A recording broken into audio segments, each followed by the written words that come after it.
Baik,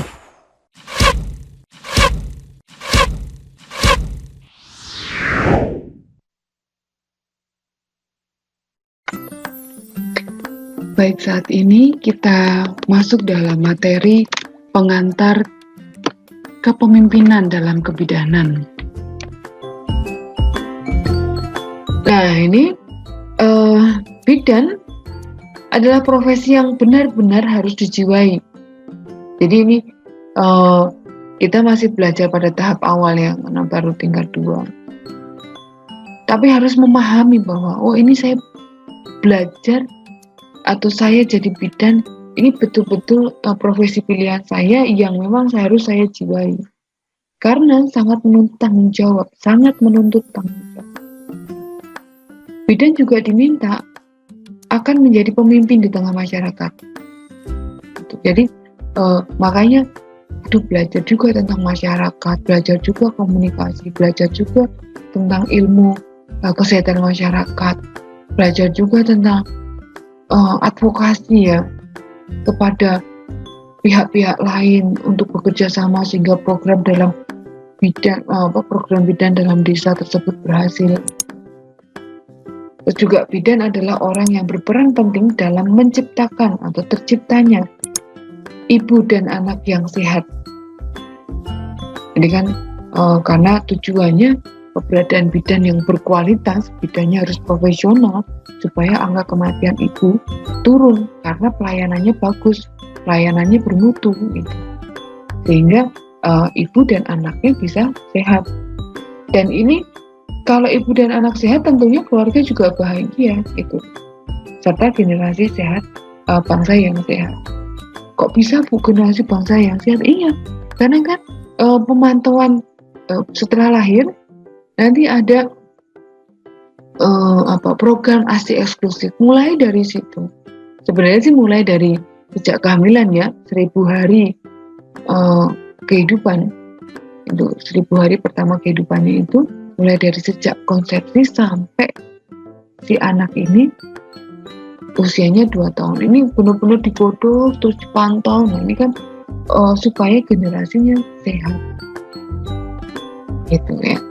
Itu peran bidan yang sangat luar biasa. Nah, ini ada prinsip bidan dalam menjalankan tugas. Yang pertama, cintai yang dilakukan. Gitu. Jadi kalau seandainya Anda saat ini masih ragu-ragu benar nggak ya apakah betul saya ini mau jadi bidan atau dan sebagainya segala macam, tolong dipikirkan. Karena prinsip utamanya cintai yang dilakukan. Kemudian lakukan tindakan cepat dan tepat. Seorang bidan nggak bisa cepat tapi salah, wah ya bubrah nanti. Jadi cepat dan tepat dalam kondisi contohnya, ini kalau darurat persalinan, wah ibunya sudah sudah ngejun-jun kepalanya, datang itu kepala sudah mutu-mutu, bayi mau keluar. Wah, ini kan tindakannya harus cepat dan tepat supaya tidak ada kecederaan lebih banyak dari ibunya. Kecederaannya apa? Jalan lahirnya sobek dengan panjang lebih parah gitu. Nah, kan harus dijaga supaya nggak parah sobek jalan lahirnya. Bayinya waktu lahir juga mungkin persalinan presipitatus ya sangat cepat sekali gitu. Lu tadi barusan buka 1 kok, dalam waktu 2 jam sudah pembukaannya hampir lengkap. Wah ini ya, ini kan berarti bayinya harus diupayakan ini supaya asuhannya benar-benar ya, karena bayi-bayi dengan lahir partus yang presipitatus itu ada perubahan yang sangat cepat untuk bayi, sehingga perubahan yang cepat itu kadang ada bayi yang bisa menyesuaikan, ada yang tidak. Kalau tidak bisa menyesuaikan, dia mengalami kesakitannya. Kasihan. Itu yang harus diupayakan. Jadi makanya tindakannya cepat tapi harus tepat gitu. Ini tepat ya. Kemudian orientasi pada klien gitu. Jadi kita memberikan pelayanan kepada klien supaya mendapatkan pelayanan yang optimal. Ini ada tingkatkan mutu pelayanan ini. Dan kita akan sering lagi belajar tentang mutu. Salah satunya apa mutu ya? Bidannya harus kompeten, harus mampu melakukan pelayanan karena memberikan pelayanan yang mutu. Kita harus kompeten. Lakukan yang terbaik. Itu. Tentunya ini karena kita memberikan pelayanan kepada masyarakat ya, pada klien. Nggak boleh melakukan ya sebisanya lah gitu. Tapi bekerja dengan takut akan Tuhan. Itu ya tadi hubungannya dengan takwa yang tadi ini ya, bertakwa. Contoh yang tadi diberikan. Bahwa harus sesuai dengan aturan-aturan, jangan mereka curang-curang dikit lah. Nanti biayanya dinaik-naikin deh, di markup lah gitu. Itu tidak boleh ya. Jadi harus dipegang teguh ketakwaannya, takut akan. Terus berterima kasih kepada setiap masalah, maksudnya jangan menganggap masalah sebagai halang rintang bagi kita, tetapi dengan masalah kita lebih banyak belajar, lebih banyak paham, dan belajar dari kesalahan untuk menjadi lebih baik. Gitu. Kemudian juga ada perubahan perilaku. Nah, ini maksudnya meningkatkan diri. Meningkatkan diri dengan cara apa? Ya ikut pelatihan lah, menambah informasi, berdiskusi, menganalisis, gitu, ya, membaca. Gitu. Kemudian berubah positif dan baik. Nah, berubahnya ke positif ya, bukan ke yang negatif, berubah positif dan baik. Meningkatkan praktek tidak sesuai, maksudnya ada peningkatan praktek pelayanan kebidanan yang sesuai dengan standarnya. Terus kemudian mau menerima dan memberikan saran kritik, jadi jangan tipis telinga ya. Kalau ada orang berikan masukan ya berarti diterima dengan baik. Kemudian menyadari batas wewenang dan tanggung jawab. Nah, seperti yang tadi saya sampaikan ya, batas wewenangnya yang mana nih? Terus kemudian ini ada penurunan AKI dan AKB dengan program yang mungkin dibuat sama dengan masyarakat, kemudian melakukan perbaikan mutu pelayanan. Ini mutu lagi. Kepemimpinan dalam kebidanan secara garis besar memfokuskan diri pada sikap, perilaku, etika, dan hukum, tanggung jawab, keterampilan, serta takwa kepada Tuhan. Ini komplit ya. Bahwa kita tidak hanya dalam kepemimpinan ini tidak hanya tanggung jawab saja, tidak hanya pinter saja atau kompeten saja, terampil, tidak hanya sadar hukum saja, tapi juga harus bertakwa kepada Tuhan. Nah, ini harapannya seperti itu.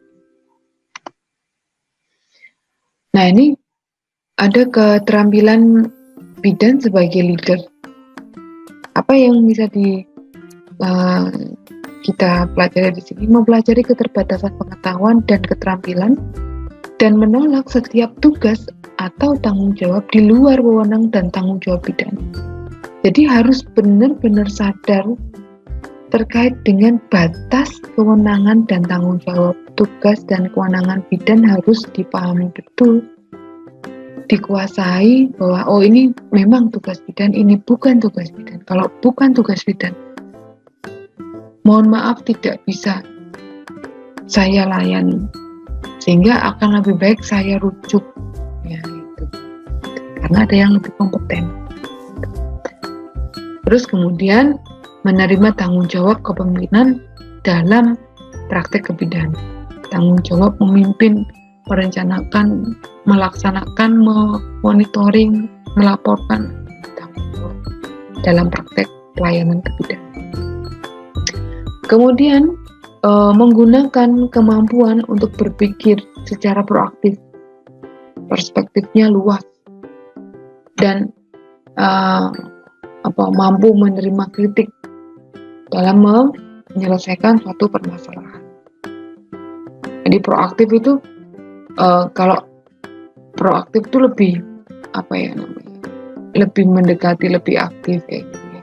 Bukan hanya pasif aja gini. Kalau kuliahnya nggak datang, terus saya sudah tahu itu. Nah, proaktif berarti kita bisa mencoba mengingatkan, Bu, ini sudah jadwal kunjungan ANC, apakah Ibu sudah kunjungan, bisa dilakukan kunjungan di tempat yang terdekat kalau seandainya tidak di rumah. Kalau di rumah kan boleh jadi dekat dengan praktek yang berbidan sehingga bisa datang ke bidan, tapi kalau seandainya wah kebetulan saya di luar kota, ya periksa ke bidan terdekat ya Bu, gitu. Nah itu lebih proaktif. Contohnya perspektif luas itu berarti nggak cupet pikirannya ya, cupet itu kecil sempit gitu. Nah supaya bagaimana caranya supaya perspektif kita bisa luas? Salah satunya dengan membaca, dan membaca. Dan kritik ya, ini kalau kritik ini ya uji mental ya, jangan karena dikritik terus loyo nesunan kayak gitu ya, saya kira kurang pas. Nah kita harus ingat ada kematangan pada diri seorang bidan. Ya baik, itu adalah slide yang terakhir ya. Harapannya kita semua, terutama para mahasiswa bidan, bisa belajar bersama-sama tentang keterampilan bidan sebagai leader. Bagaimana sih ini kita melaksanakan?